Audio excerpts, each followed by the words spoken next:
Kompas Update dipersembahkan oleh Anda menyaksikan Kompas Update pukul 19 waktu Indonesia Barat, saya Niluh Puspa. Saudara, seorang pria nyaris menjadi sasaran amuk warga akibat ketahuan mencopet di kawasan Pasar Tanah Abang, Jakarta Pusat.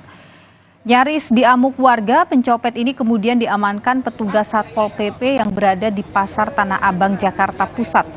Pelaku memanfaatkan kondisi Pasar Tanah Abang yang ramai pengunjung untuk menjalankan aksinya.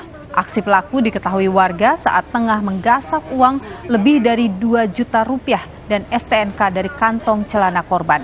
Kini pelaku dibawa ke Mapolsek Gambir untuk diperiksa lebih lanjut.